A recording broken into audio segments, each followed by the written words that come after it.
You wake up to the sound of your alarm. It's Monday again. You hit snooze again. Rush through your morning. The traffic is just as bad. Your boss gives you that same disappointed look. Another argument brews at home over the same old things. You tell yourself tomorrow will be different, but Tuesday feels just like Monday. And Wednesday, you already know, it's like you're stuck spinning in circles. You change your job, but the stress follows you. You end one relationship and find yourself in the next, facing the same conflicts. You move houses, but the inner tension moves with you. Ever feel like life is just recycling itself? You're not alone. And no, you're not cursed. You're not broken. You're simply trapped in something most people don't even realize they're in. There's a name for this strange loop of familiar pain, repeated reactions, and quiet despair. It's called samsara. Now, maybe you've heard the word before. Maybe you thought it was some mystical idea about reincarnation and past lives. But here's the truth Buddhism teaches, and it might just change your life. Samsara isn't just what happens after you die. It's what you're caught in right now, right here, this very moment. It's not about what happens in some distant cosmic realm. It's about the daily emotional patterns you keep repeating, the mental loops, the toxic habits, the same disappointments showing up in different clothes. Samsara is the boss you keep recreating, the partner you keep attracting, the emptiness that follows you even after getting everything you thought you wanted. It's like being on a treadmill. You're running fast, you're sweating, you're exhausted, but you're not actually going anywhere, just staying in place while time passes you by. Sound familiar? That subtle but constant feeling of déjà vu. The sensation that life is happening to you on repeat. That's not a coincidence. It's not fate. It's not bad luck. It's not the universe working against you. It's a pattern, a cycle, a wheel that spins only because you keep pushing it. And once you recognize the wheel, you can stop it. But let's be real, most people never notice the wheel at all. We spend decades blaming others, running from pain, or chasing some future version of happiness that never seems to arrive. And we think we're making progress because we're busy, tired, stressed, and surrounded by change. But in truth, we're often just redecorating our cage. Now you might be thinking, okay, so what do I do? How do I get out of this loop? The answer is both simple and deep. You stop fueling the cycle. You stop feeding the fire. You stop pushing the wheel. But before you can do that, you have to see it clearly.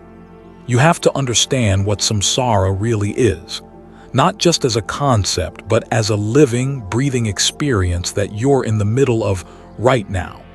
You need to look at the patterns that drive your thoughts, the emotions that hijack your peace, the behaviors that repeat without your consent. You need to look inward with honesty, because only when you shine light into the corners of your mind can you begin to step out of the shadows. This isn't just about Buddhist philosophy. It's about your life, your relationships, your peace, your freedom.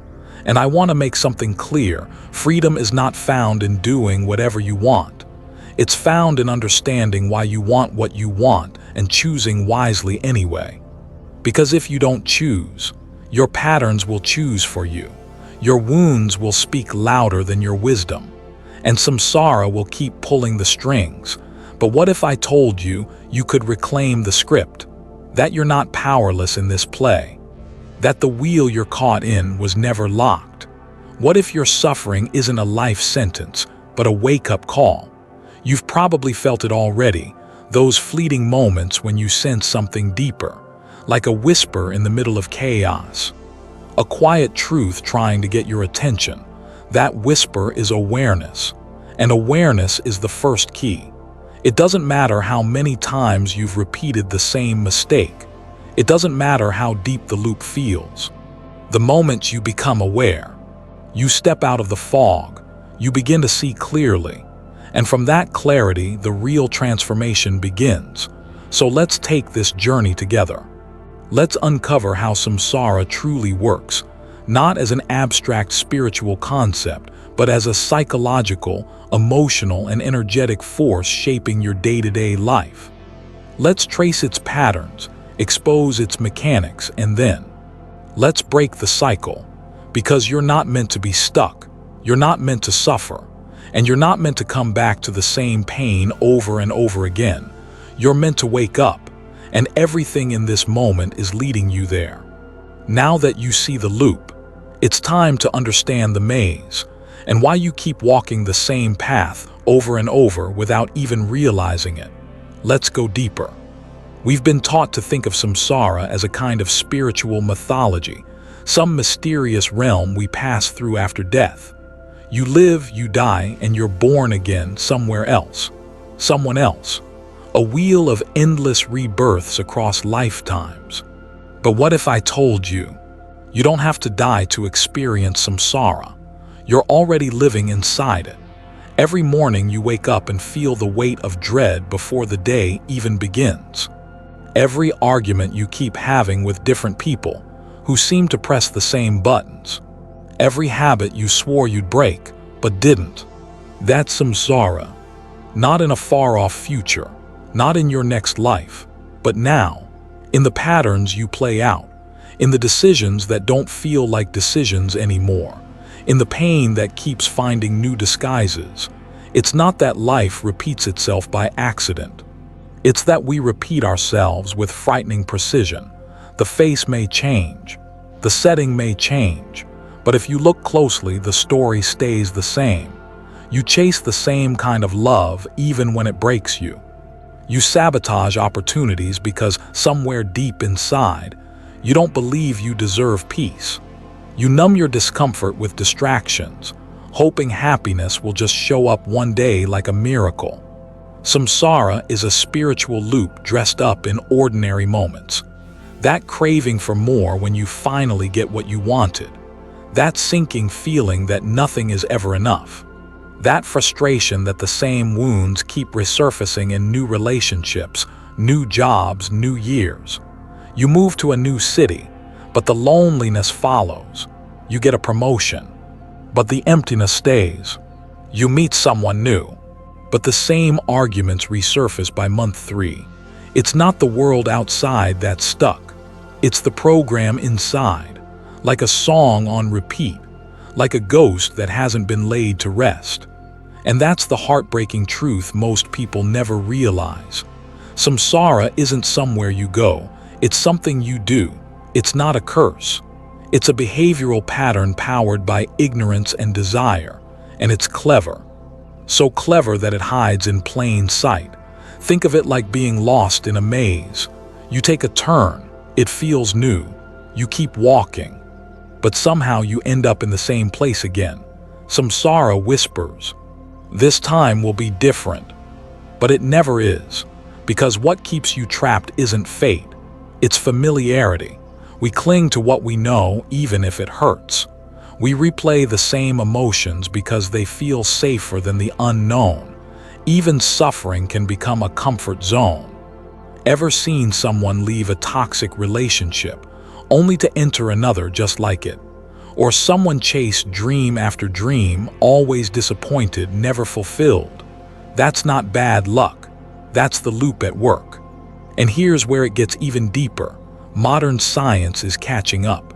Psychologists call it habit loops. Neurologists call it neural wiring. Buddhism called it samsara over 2,500 years ago. The Buddha saw that we don't just live life. We cycle through it until we wake up.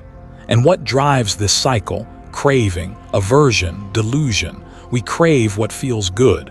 We run from what feels bad. And we stay confused about what truly matters. It's a powerful engine.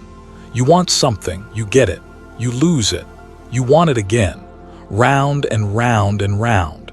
We become prisoners of our own reactions, believing we're free. And maybe that's the greatest tragedy. That you could live your whole life thinking you made conscious choices, when really you were just repeating a program that was never examined. But here's the beautiful truth. Once you see the pattern, you can break it. You can step back and say, wait, this isn't me. This is my conditioning. This reaction isn't truth, it's habit. This pain, it doesn't have to return. Awareness is the crack in the wall. And through that crack, light begins to enter. Noticing samsara in your life isn't depressing, it's liberating. Because the moment you can say, this is the loop, you stop blaming the world. You stop fighting the past. You start reclaiming your mind. Samsara isn't just rebirth in the cosmic sense. It's rebirth in every moment where you repeat what hurts you. And it's also the potential for rebirth into freedom, the moment you choose something different. Right now in this breath, you're at a crossroads. Repeat the loop or rise above it. And to rise, we must look closer. We must understand how the loop began, what causes it, what fuels it, and what it takes to end it for good. Let's go deeper. Let's explore the true engine of samsara, the seeds we plant, knowingly or unknowingly, every day, and why karma, as most people understand it, is only half the story. You know that feeling when something bad happens. Maybe you lose your keys, spill your coffee, or miss your train, and someone says, well, that's karma. Like karma is some cosmic judge handing out little punishments for minor slip-ups. But that's not karma, not even close. Karma isn't about punishment. It's not about divine justice or getting what you deserve. And it's definitely not some cosmic scoreboard tracking your good and bad deeds. The word karma comes from the Sanskrit root krai, which means to act. That's it.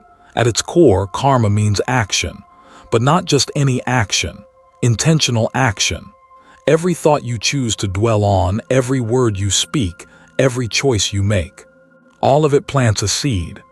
And that seed grows, some into peace, some into suffering. You don't see the effects right away, but they're there, waiting, taking root, becoming the future you'll live in tomorrow or next week or 10 years from now. Imagine your mind is like a field. Every thought is a seed you throw into the soil. Some seeds are healthy, compassion, patience, gratitude. Others are toxic, jealousy, anger, greed. And guess what? Your field doesn't care what kind of seed you plant. It will grow whatever you put into it. And the more you plant a certain type of seed, the more your field becomes covered in that crop. So if you find yourself surrounded by constant frustration, tension, disappointment, you don't need to look out there for the cause. You need to look in here. What have you been planting? Now take this deeper. Let's say someone says something rude to you. In that moment, you have a choice. You can snap back, get even, fire off a cutting remark. That's a seed of reactivity, of ego, of more anger. And sure, maybe you feel powerful for 5 seconds, but what happens next? The tension continues. The relationship weakens. The next encounter becomes colder. That seed grows, but you could also choose differently. You could take a breath. You could pause. You could respond with clarity instead of reaction. Maybe even with kindness, not for them, but for you. That's a different seed entirely. One that grows into understanding, and maybe even peace. This is karma. It's not fate, it's feedback. Karma doesn't come from the sky, it comes from you. From how you interpret the world. From how you choose to meet each moment. And here's the thing no one tells you, you're creating karma right now. Right now, in this very moment. By the thoughts you entertain. By the way you're receiving these words. By how you treat yourself as you listen. Think about that. If your inner voice is harsh and critical, always saying you're not good enough, that's a seed, and it will grow into anxiety, insecurity, self-sabotage. But if your inner voice says, you're growing, you made mistakes but you're learning, you are worthy of peace, then those seeds become strength, stillness, freedom. And this isn't just Buddhist teaching. Modern psychology backs it up. Cognitive therapists talk about self-fulfilling prophecies, how the beliefs you carry shape your decisions, which shape your outcomes, which reinforce the very beliefs that started it all.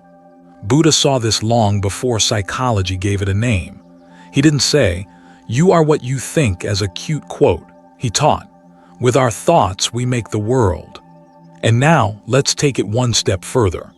What if you looked at every person who irritates you as a mirror, not showing who they are, but showing what seed is ready to grow inside you? That coworker who triggers your anger, that stranger who pushes your buttons. They didn't cause your feelings, they revealed them. And that revelation is a gift. Because once you see the seed, you can decide whether to water it or let it dry up. Most people go their whole lives reacting, blaming, avoiding. They say things like, "I always attract toxic people. I have bad luck. People just don't get me." But that's not truth. That's unexamined karma. You don't need to control the entire world. You only need to tend to your own garden. Because once you do that, everything changes. You stop being a victim of circumstances. You stop trying to force the world to behave. And you start taking responsibility for your inner environment. This is power, not the loud kind, not the kind that dominates, but the quiet kind, the kind that liberates. It's the power to step into the present moment and say, "I choose a different seed this time." Not out of guilt, not out of fear, but out of wisdom, because you've seen the pattern, and now you see the door out. Karma is not a sentence, it's a system. And once you understand it, you can rewrite the code. So ask yourself, what thoughts are you planting today? What stories are you repeating? What emotions are you feeding? Because tomorrow, that's the harvest. And if you don't like what's growing in your life, don't hate the fruit, change the seed. Now that you see how powerful every thought can be, let's go deeper. Let's look at the machine that keeps these seeds spinning. The ancient system the Buddha mapped out, that shows exactly how the cycle of samsara keeps itself alive. 12 links, one chain, break one and everything changes. Let's step away from theory for a moment. Let's leave the texts and teachings behind, just for now, and listen to a simple story. A story that holds within it a secret truth. One that can shake you awake if you're truly listening. It's a story told in Zen temples, passed from teacher to student, not to impress you, but to unsettle you in the most beautiful way. There was once a farmer. He lived a quiet life. Simple, modest. He owned one horse, one field, and a small hut near the edge of the village. One day his horse ran away, gone just like that. His neighbors came rushing over. "Oh, how terrible," they cried. "What bad luck." The farmer only said, "Maybe." The next week the horse returned, but it wasn't alone. It brought with it 3 wild horses from the hills, strong, untamed stallions. The neighbors came again, this time excited. "What amazing fortune. Now you're rich."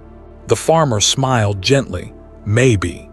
A few days later, his only son tried to train one of the wild horses. He was thrown to the ground hard, his legs shattered. Once again, the neighbors came. "Oh no, this is tragic." "What now?" The farmer simply said, "Maybe." A month passed. War broke out across the region. Soldiers came to the village, forcing every able-bodied young man to join the army. But the farmer's son, broken leg and all, was left behind. This time, no one said anything. They just looked at the old man and understood. He never judged the moment, never labeled anything as good or bad. Because he saw what others couldn't, the truth changes, the story shifts, the wheel turns, and we don't know what any of it truly means until it all plays out. So why does this story matter? Because you and I were just like the neighbors. Quick to label, quick to panic, obsessed with controlling outcomes. We say, "This shouldn't have happened. That's unfair. This ruined my life." But we're only looking at a single page in a book that's still being written. You lose the job and think it's the end, but it's the beginning of your freedom. You get your heart broken and feel cursed. But it was the moment your real healing began. Karma is subtle. Samsara is clever, but this story, it slices through both. The farmer wasn't lucky. He was free from judgment, free from attachment, free from needing things to be different. And that's the power of the Zen mind. It doesn't cling, it doesn't label, it simply sees. And from that seeing, peace is born, not because life is perfect, but because you've stopped fighting it. Let this story live inside you.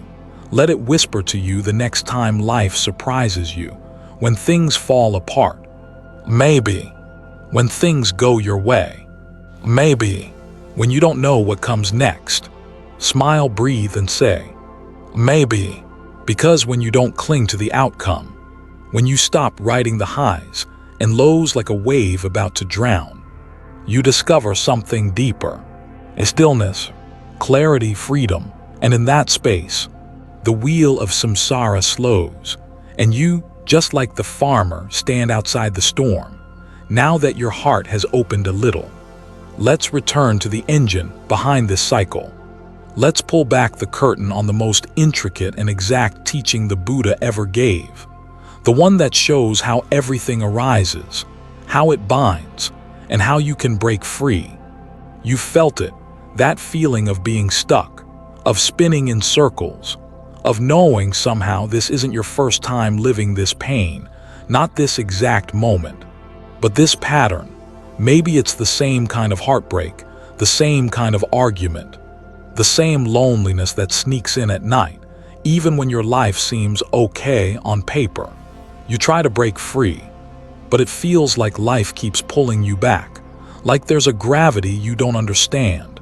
That gravity, the Buddha understood it, and 2,500 years ago, he mapped it out. Step by step, link by link, like an engineer disassembling the engine of human suffering.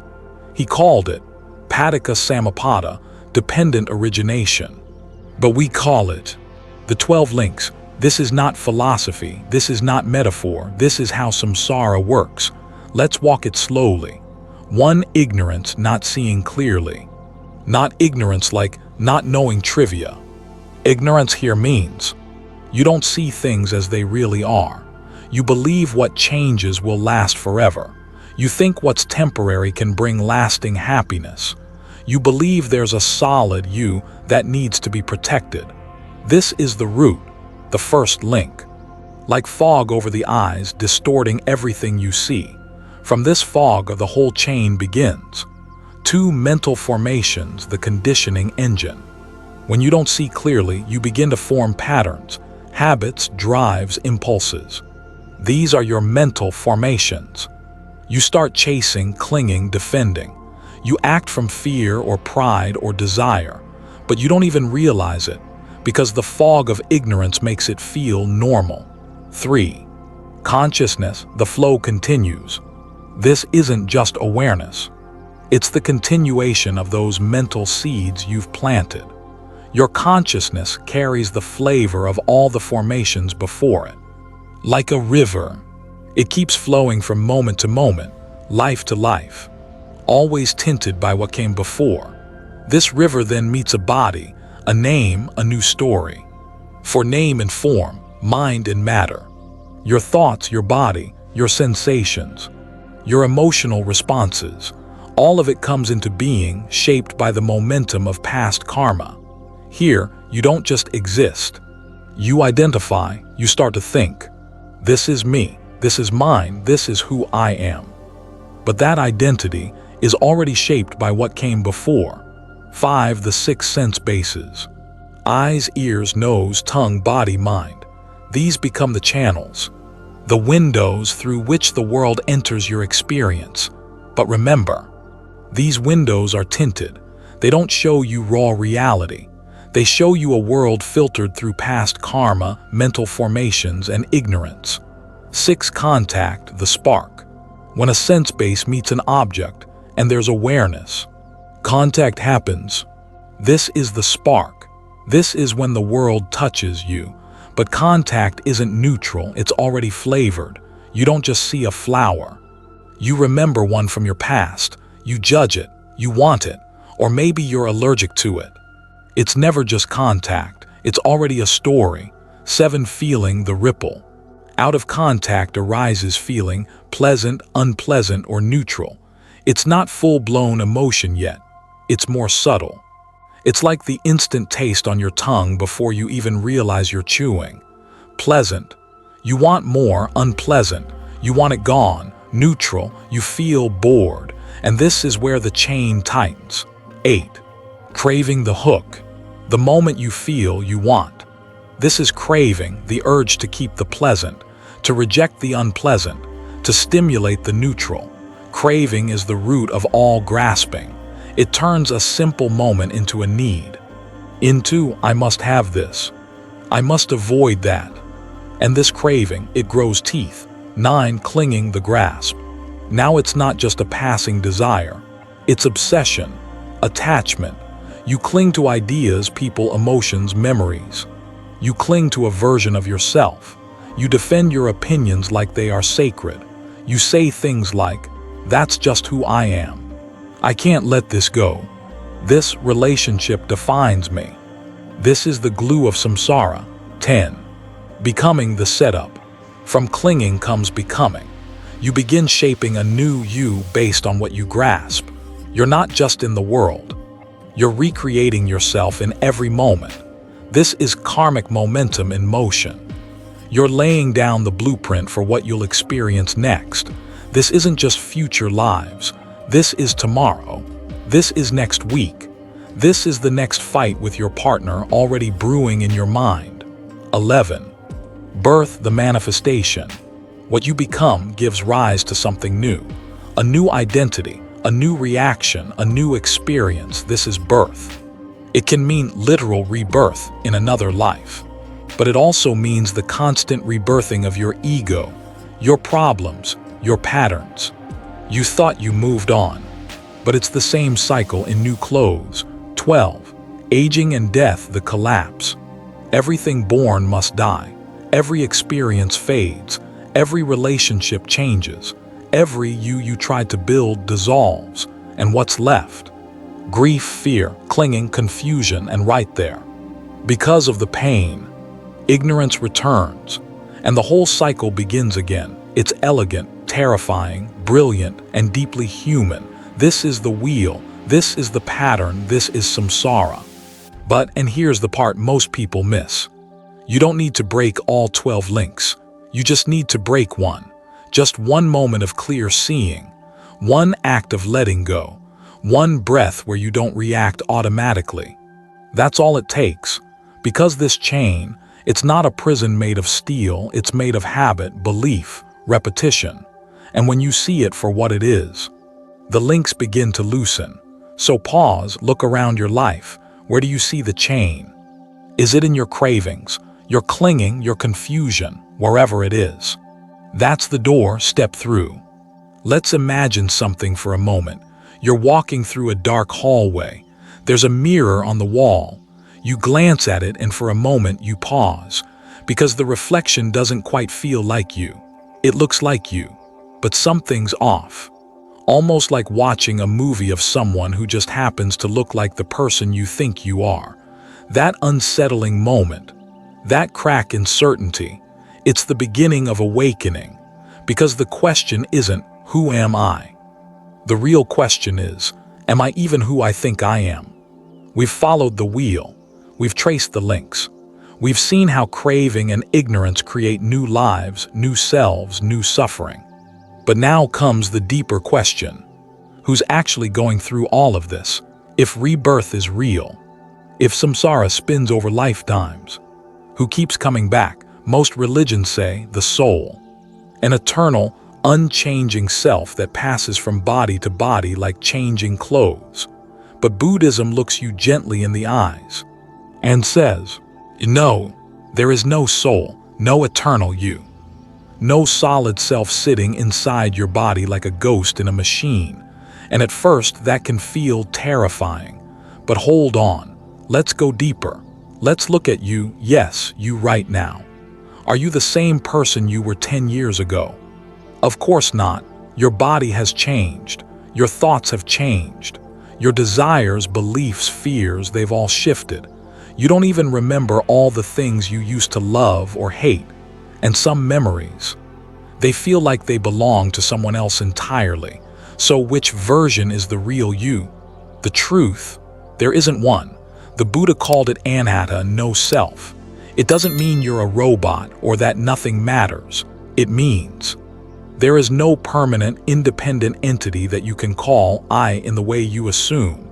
Instead, you're a process, a constantly changing stream of consciousness, a movement of thoughts, emotions, sensations, memories, tied together by habit and karma, not by an immortal identity. You're like a flame passed from candle to candle. Each flame looks similar, but it's not the same fire. There's continuity, yes, but not permanence. Think about a river. It flows endlessly. You can point to it and say, that's the Mississippi. But the water you touched yesterday is already gone. New water rushes in.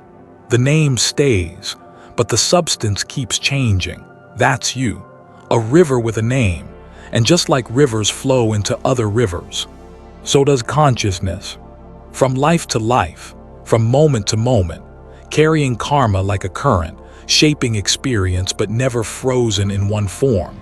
Now you might wonder, if there's no self, then who suffers? And Buddhism answers, the process suffers. When it clings, when it misunderstands, when it believes there is a self to defend, protect, aggrandize.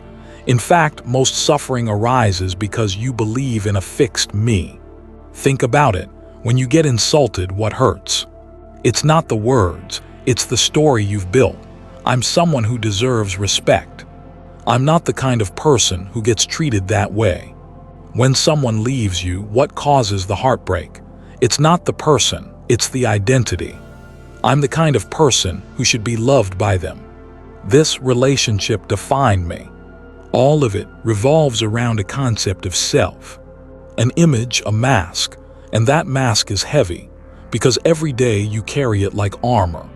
You fight to maintain it, you suffer when it's challenged. You defend it, decorate it, mourn it, worship it, but it's not you.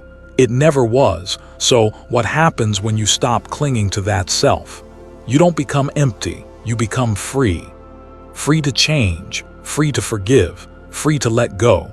You no longer need to be consistent with your past. You no longer have to prove anything. You no longer trap yourself in roles like the angry one, the broken one, the victim, the success story. You just become awake. Modern psychology is slowly catching up. Therapists now speak of the narrative self, the idea that most of what we think we are is just a story we keep telling ourselves. And if we change the story, we change the experience. But Buddhism takes it further. It says, drop the whole story. You are not your story, you never were. And when you realize this, when you truly see through the illusion of me, the wheel begins to slow.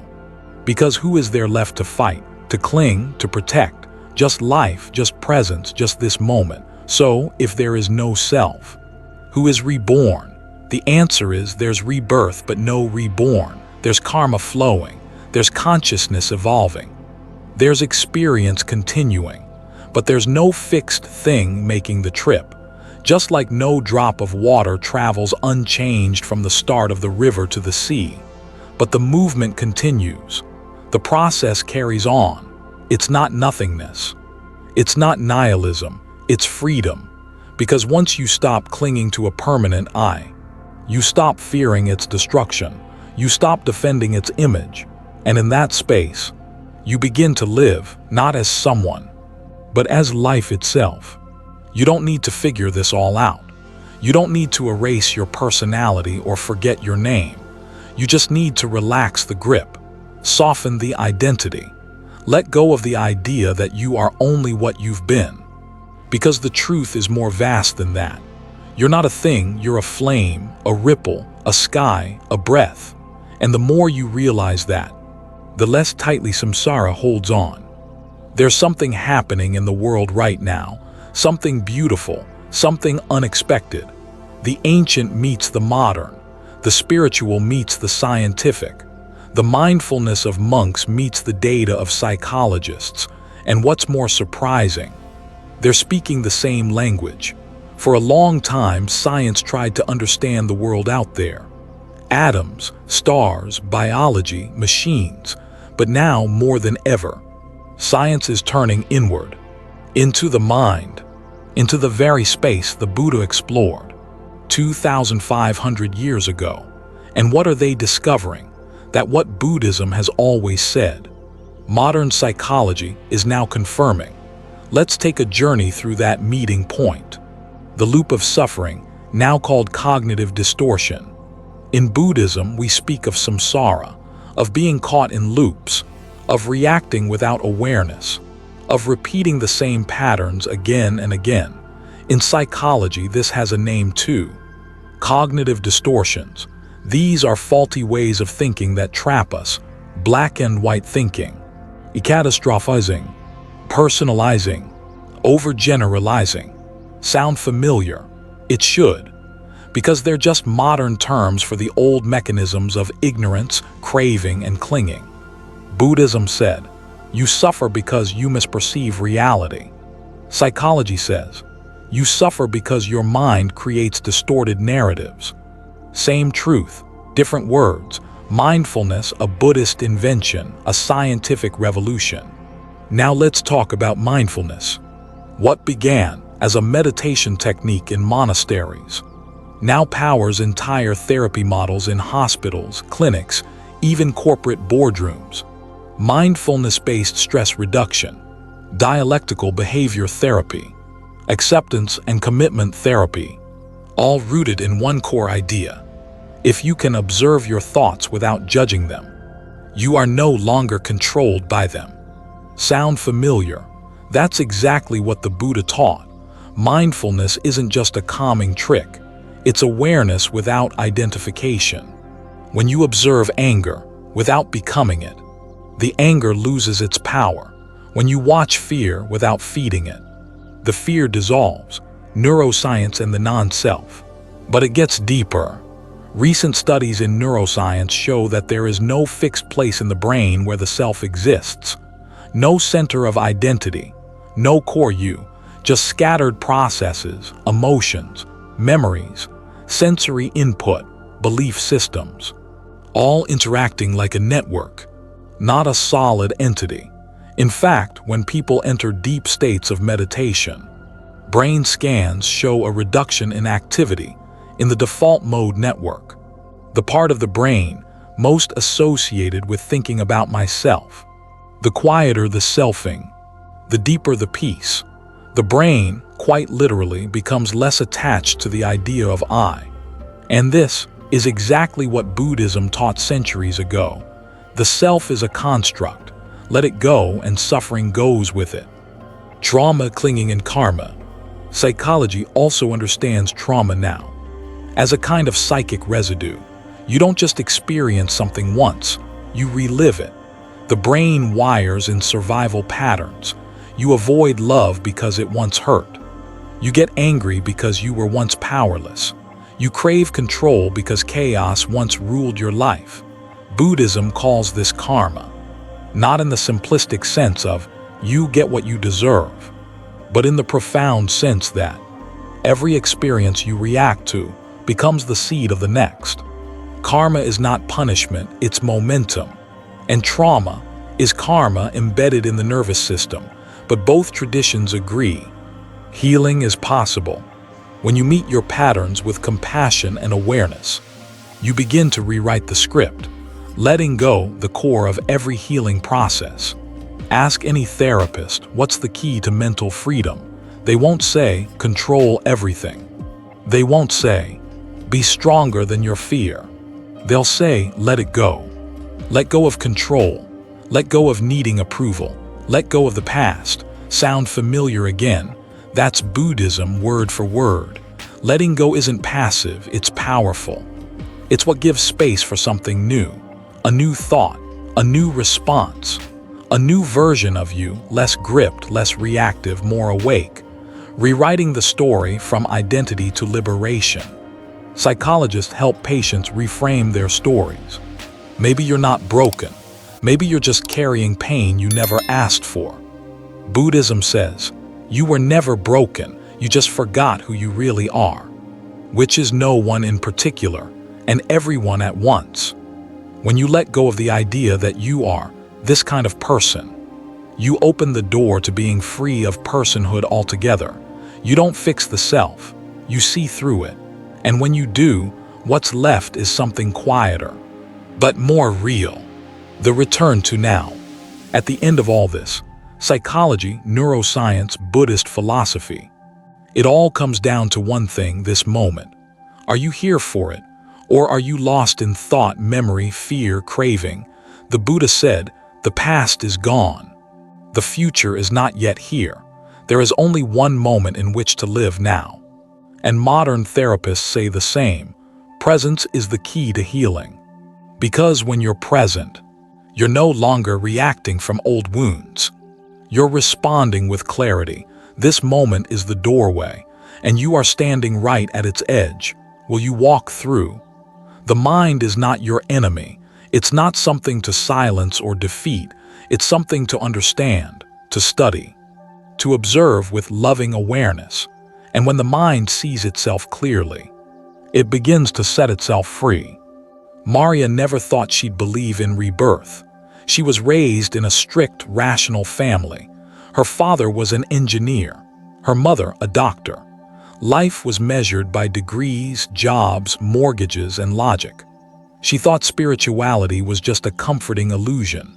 Rebirth, karma, samsara, nice bedtime stories she used to joke, until the day her life shattered, and something deeper began to awaken. Maria fell in love young, like many do, with fire in her chest and stars in her eyes. His name was Ethan. He was kind, intelligent, funny. And in the early days, their love felt like poetry. But slowly, as the years passed, the love turned into silence, then into resentment, then into pain. He cheated more than once. Each time she forgave, but not because of strength, because of fear. Fear of being alone, fear of being unloved, fear of losing the identity she built, the woman who is loved. She stayed for 6 years. 6 years of emotional abandonment, of smiling at dinner parties, of crying in the shower, of telling herself, this is just life. This is what love means, compromise. But inside she was dying. And then one morning, she found a letter, not a love letter, but a goodbye. Ethan had left, without warning, without a word. Just a letter saying he needed to find himself. That morning Maria collapsed, not physically, existentially. She said later, it wasn't the betrayal that hurt, it was that I had disappeared. She didn't know who she was without him, without the relationship, without the story. She stared into the mirror for hours and didn't recognize the eyes looking back. That was the day Maria began her journey. It didn't start with enlightenment, it started with Google. She typed, how to stop feeling empty, which led her to meditation, which led her to a Buddhist teacher, which led her to something she never expected, herself. The teacher didn't say much. He mostly asked questions. Who are you without your story? Can you feel pain without becoming it? Can you watch your suffering without identifying with it? At first, Maria resisted. She wanted tips. She wanted tricks. She wanted shortcuts to stop the ache. But the teacher only smiled and said, you don't need to be healed. You need to be real. She sat, she breathed, she cried, a lot. She began to see her thoughts like weather, stormy sometimes, clear at others, but never permanent. She noticed the craving to be loved, to be chosen, to be validated. And she whispered gently to herself, I am enough, I am already whole. Not because she believed it right away, but because saying it felt like watering a dry seed. And something amazing happened. Not overnight, not like in movies, but slowly. The pain stopped being who she was. It became something she observed. The Maria who had been left started to dissolve, and in her place, A new woman began to rise. Not a better version, just a truer one. She started teaching mindfulness at a women's center, helping others who felt lost, not as a guru, but as a sister in the storm. And one day, years later, she met someone new. His name was Theo, gentle, present, loving. But this time, Maria didn't lose herself in love. She brought herself to it fully. No masks, no desperate grasping, just presence. She once said, "I used to think love was needing someone. Now I know love is meeting someone, without needing them to be anything else." Maria didn't get reborn in another life. She got reborn in this one, not through a miracle, but through awareness, through courage, through surrender, through letting go of the self she thought she had to be, and becoming the one she really was. Buddhism teaches that rebirth isn't about dying, it's about awakening. Every moment you let go of an old pattern, every time you stop clinging to a false self, every time you choose compassion over fear, you are being reborn. Maria's story isn't rare. It's yours, it's mine, it's every human story. The journey through suffering, into stillness through illusion, into truth through samsara, into love.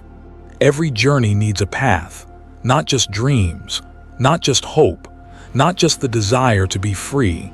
It needs a map, a direction, a set of footsteps laid out by those who walked before us. The Buddha didn't just wake up and say, "Life is suffering, good luck." He gave us the exact steps to walk through the fire and come out untouched. He gave us the noble Eightfold path, not a belief, not a religion, but a practice.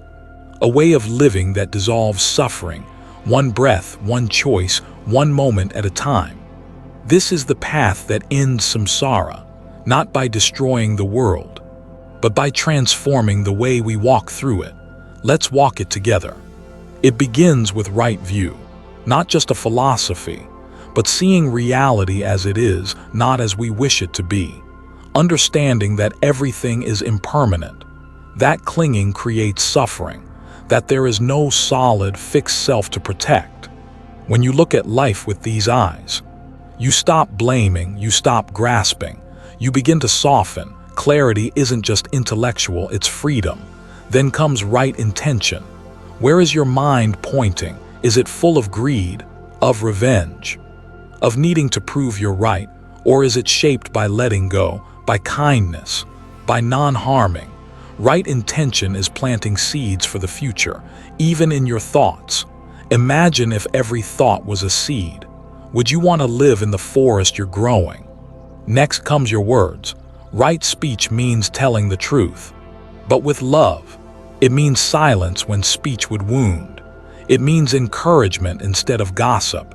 It means speaking with care, because words build worlds. Before you speak, ask, is it true? Is it kind? Is it necessary if not? Let the silence speak for you. Then there are your actions. Right action means living in a way that doesn't create more suffering, not killing, not stealing, not abusing. But it's deeper than rules. It means moving through the world with gentleness. It means protecting life, honoring truth, respecting the sacredness of all beings. When your hands do no harm, your heart rests lighter. You spend most of your life working. So, does your work create peace or pain? Right livelihood means choosing a path that supports well-being, yours and others. If your job profits from addiction, deception, cruelty, it keeps you bound to the wheel. But when your livelihood aligns with your values, even work becomes meditation. This is not about being rich or poor, it's about being clean inside. Now we go inward. Right effort is about energy, not force. It's the choice to let go of unwholesome thoughts and nourish the wholesome ones. Like a gardener tending to their mental field, pulling weeds of hatred, watering seeds of joy. Right effort doesn't mean perfection. It means coming back, again and again, to what heals instead of harms. Perhaps the most famous practice, right mindfulness, to be here, really here, To taste your food, not just chew it. To hear the wind, not just walk past it. To feel your emotions without becoming them. Mindfulness is seeing without clinging, feeling without drowning, being without resisting. It is the key that unlocks the present moment, the only place freedom is ever found. And finally, right concentration. This is deep focus, the stillness that comes when the mind rests on one object, like a candle flame that doesn't flicker. Meditation isn't about escaping life, it's about seeing it clearly. When the mind becomes still, truth becomes visible. You don't chase peace. You realize it was always there underneath the noise. 8 limbs, one path. Each supports the others, like spokes of a wheel, like fingers of a hand. When practiced together, they carry you beyond the illusion of self, beyond the grip of craving, beyond the wheel of samsara. This is not a path you walk once, it's one you walk again and again, until the walking becomes your way of being. And slowly, the old loops lose their power, the illusions fade, the wheel begins to slow, not because you've escaped the world, but because you've changed the one within. The Eightfold path isn't for saints, it's for people like Maria, like you. Like me, it's not a ladder to climb, it's a lamp to carry. So you stop stumbling in the dark, and one day, without realizing it, you find that you're no longer walking toward freedom. You are walking in it. The wheel doesn't stop because the world stops spinning. It doesn't end because you've figured out all the answers. It ends the moment you realize you're the one pushing it. Samsara isn't a prison with locked gates. It's more like a treadmill. And your suffering is the running. You chase, you resist, you grasp, you fear, and every one of those pushes the wheel again. Another round, another loop, another deja vu day where nothing truly changes. But here's the truth the Buddha whispered through silence. You don't have to fix the whole world. You just need to stop pushing. Let go of the push, and the spin begins to slow. Let go of the craving, and the momentum fades. Let go of the idea that you must achieve, fight, possess, defend. And suddenly, you are no longer caught. The door was never locked. You were just holding the handle too tight to let it open. When you stop grasping at pleasure, when you stop resisting pain, when you stop building your identity like a fortress, you start to notice something strange, something quiet, something beautifully ordinary: freedom. Not the loud, heroic kind, not the type that breaks chains with fire and fury, but the soft kind, the type that sees suffering arise and doesn't follow it, the kind that feels fear and smiles anyway, the kind that sees the wheel and simply steps to the side. Every single teaching you've heard in this journey, from samsara to karma, from dependent origination to no self, from mindfulness to compassion, they all whisper one thing: stop feeding the fire, stop pouring fuel onto the loop. You are not broken, you are burning. And freedom is not about becoming someone better, it's about becoming lighter. It's about releasing all that's not truly you, so the truth of who you are can breathe. The Buddha never promised a life without pain, but he offered something better, a life where pain no longer owns you, where loss doesn't destroy you, where joy doesn't blind you, where each moment becomes a doorway, not to more becoming, but to simply being. This is nirvana, not a place, not an afterlife, but the end of friction, the end of the push, the still point beneath all motion, the silence inside the storm. There's a Zen saying, enlightenment is not moving to a different world. It is seeing this one clearly. And as you sit there, breathing, listening, remembering, you might realize you've already taken the first step. Maybe you've taken many. You've seen the wheel. You've seen your hand on the handle. You've seen the stories you tell yourself, and the peace that waits beneath them. And now, all that remains is the choice. You don't have to change your name, become a monk, or disappear into a cave. You just have to show up fully here now, in your body, in your breath, in your relationships, in your life. Choose stillness in the middle of movement. Choose awareness in the middle of noise. Choose compassion when anger feels easier. Choose letting go, even when everything inside you wants to hold on. Because with every wise choice, with every mindful breath, with every act of kindness, you slow the wheel. You soften its grip. You begin to live from freedom. And maybe, just maybe, you'll hear something you've never heard before. Not a voice, not a teaching, but the sound of the wheel finally resting. No more spinning, no more chasing, just this. Just now, just peace. Thank you for walking this path with me. You are not alone. You are not behind. You are not broken. You are the very presence that can end suffering. And you are free, not because someone gave you permission, but because you finally stopped pushing.